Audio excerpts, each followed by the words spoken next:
España intentó conquistar China.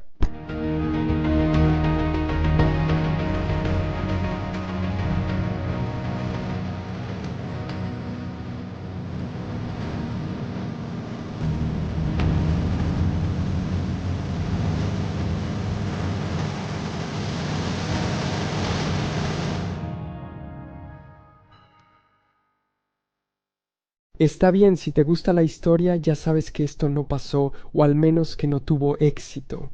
Pero pudo haber pasado y lo estuvieron planeando durante todo el siglo XVI. Este plan se propuso una y otra vez, y todo se planeó hasta los detalles más específicos. Cobró aún más fuerza a partir de 1580, cuando el rey de España básicamente heredó el reino de Portugal, cuyo rey había muerto sin un hijo. Se creó una unión ibérica y esto le dio a España acceso a los dominios portugueses, como sus puestos comerciales o feitorias. A lo largo de la costa de África, el Golfo Arábigo, la India y luego en lugares clave como Malaca, sin mencionar la puerta de entrada directa a la China continental, el puerto de Macao, además de la evidente y poderosa flota portuguesa de la época. Su conocimiento de las rutas navales y comerciales y sus estrechas conexiones con muchos de los habitantes locales. En todas estas regiones, especialmente en Japón, la invasión se lanzaría desde la colonia española de Filipinas. Avanzaría en fases para tomar las provincias costeras de Guangdong y Fujian y luego el resto de la costa. Marcharían hacia Pekín y capturarían al emperador chino Wanli, obligándolo a someterse al dominio ibérico o español. La tercera fase avanzaría hacia el interior y comenzaría un proceso de evangelización y conversión del pueblo chino al cristianismo, o más bien al catolicismo. Una cuarta fase ampliaría su dominio o influencia a todas las áreas cercanas. Japón, Indochina, Indonesia, pero también ir en la dirección opuesta, avanzando hacia el oeste hasta Asia Central y la frontera. Con el Imperio Otomano, con quienes estaban en guerra, en Europa esto suena bastante loco, ¿verdad? Al menos, eso creo, sí. El Imperio Español era muy poderoso en ese momento, los portugueses eran muy influyentes. Y los dos juntos creo que podrían concebir una invasión naval del sur de China. Quizá incluso podrían mantener algo de territorio ahí. Pero todas estas otras fases, especialmente la cuarta, parecen completamente inalcanzables, y la verdad es que al final no sucedió. Así que en este video quiero averiguar por qué. Primero, aprender más detalles sobre el plan, entender por qué los españoles querían hacerlo y, más importante aún, por qué pensaban que podían hacerlo, y luego averiguar por qué no sucedió. Así que vamos a profundizar un poco en esta historia. Este es Alonso Sánchez. Bueno, en realidad no es él. No hay pinturas, ni por supuesto fotos de cómo se veía exactamente. Pero él era un sacerdote jesuita y así es como se veían, así que es bastante razonable pensar que se veía algo así. Nació en España, se convirtió en sacerdote y viajó a Filipinas para convertir a los locales después de que los españoles conquistaron el territorio como parte de su imperio colonial. Él pertenecía a la Compañía de Jesús, una orden religiosa católica llamada jesuitas. ¿Sabías el dato curioso sobre el nombre de este pastel en Portugal? Yo lo como casi cada fin de semana. Es como un triángulo y luego tiene un merengue encima y un poco de crema de huevo en el medio. Pero bueno, volvamos a la historia. Está bien, este es el problema de editar cuando tienes hambre, porque ahora no puedo volver a la historia, tengo que ir a comprar uno, así que te voy a llevar conmigo.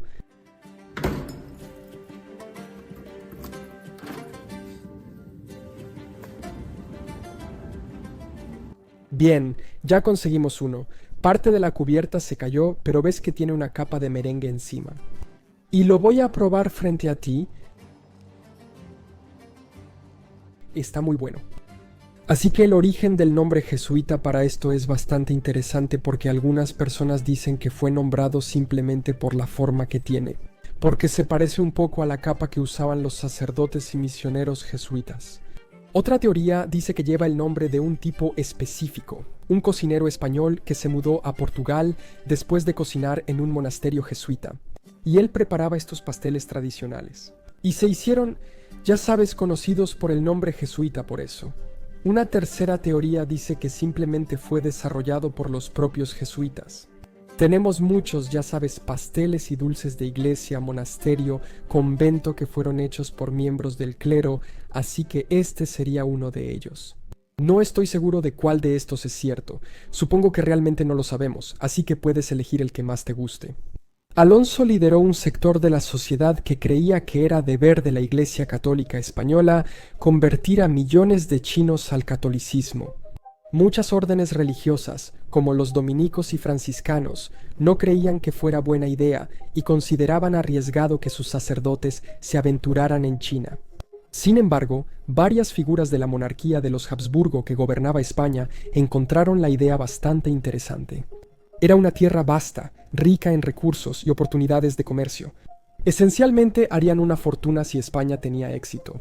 Así que apoyaron el plan de los jesuitas y empezaron a presentárselo al rey de España.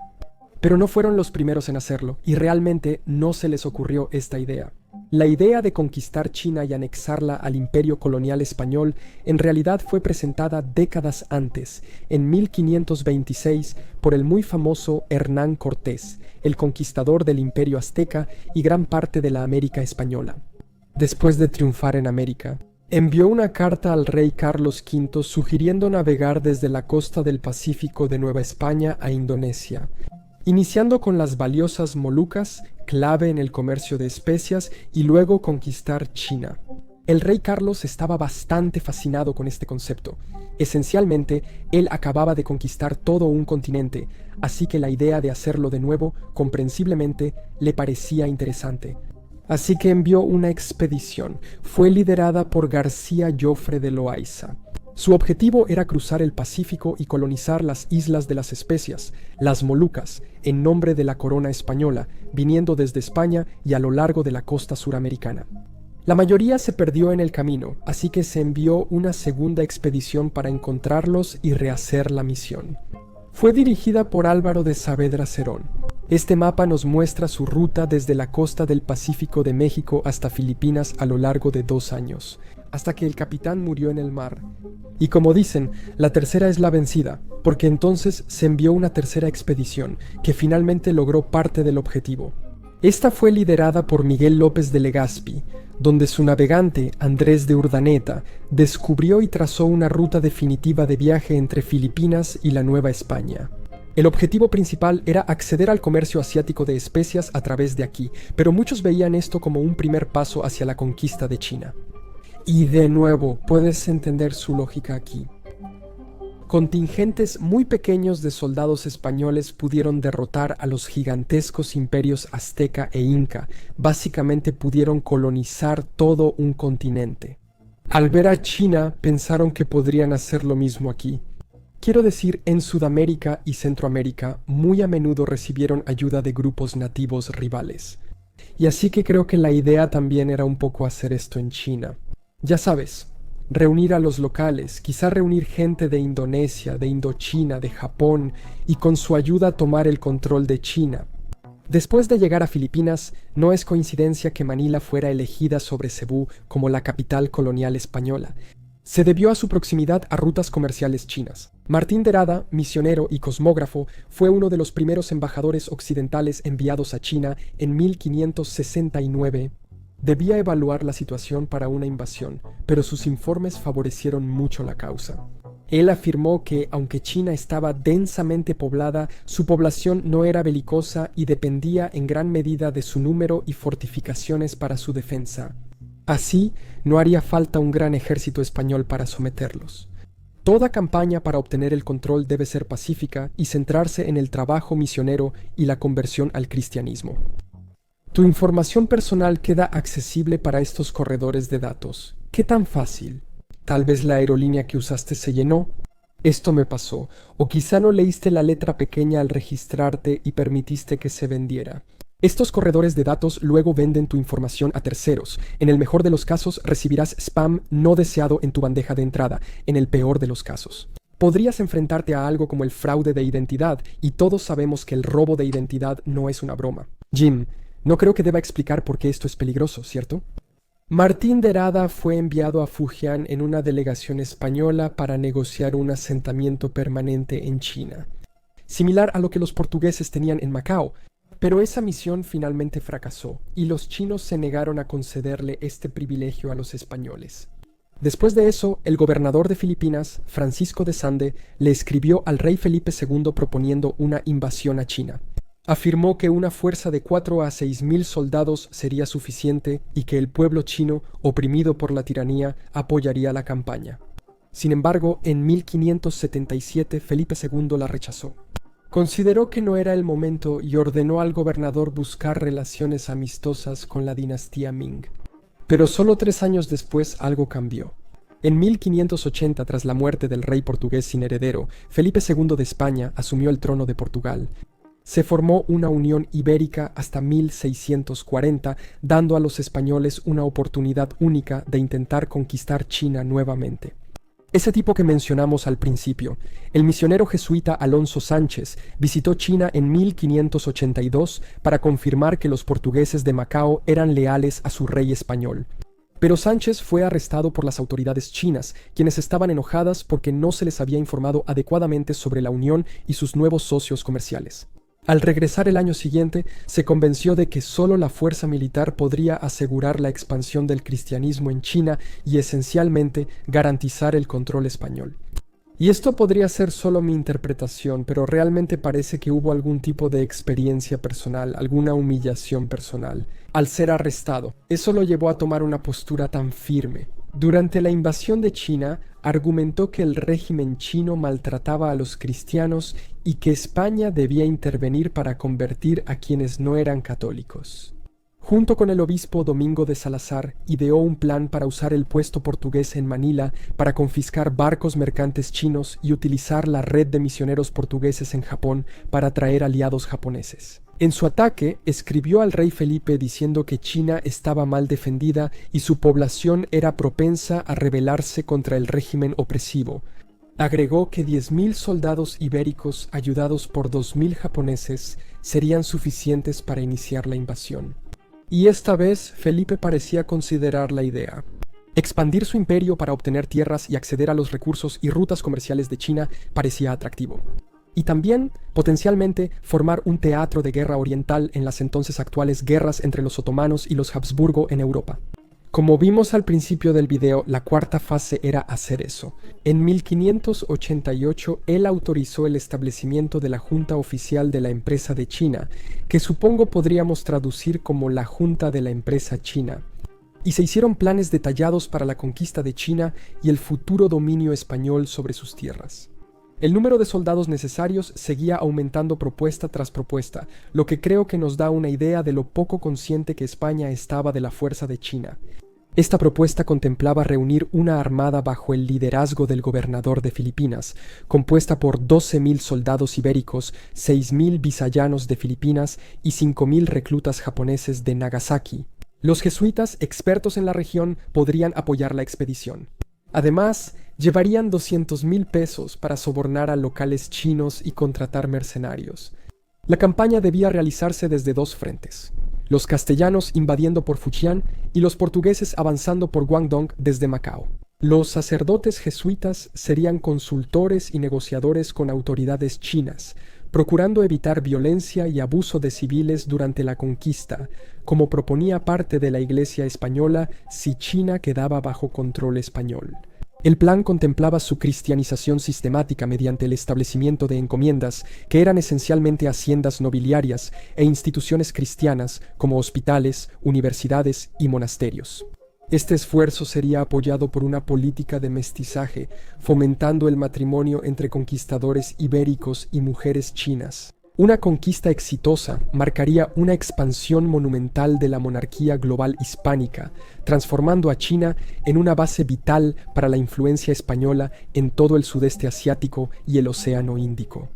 Tal como vimos en la tercera fase del plan. Desde ahí, las fuerzas españolas avanzarían para conquistar y cristianizar Indochina, Siam, Camboya, India, Borneo, Sumatra, las Molucas y otras regiones, buscando aliados locales contra el Imperio Otomano.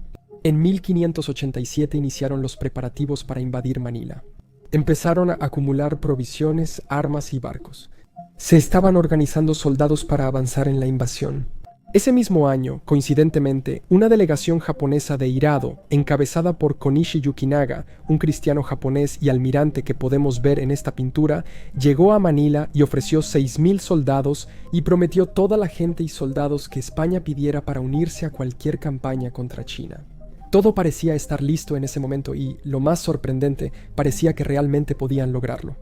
Cuando lo vemos más de cerca, era un plan viable con objetivos moderados, al menos al principio, y una serie de metas paso a paso. Entonces, ¿por qué no sucedió? Curiosamente, la Iglesia Católica tenía como principal objetivo convertir a millones de chinos al cristianismo.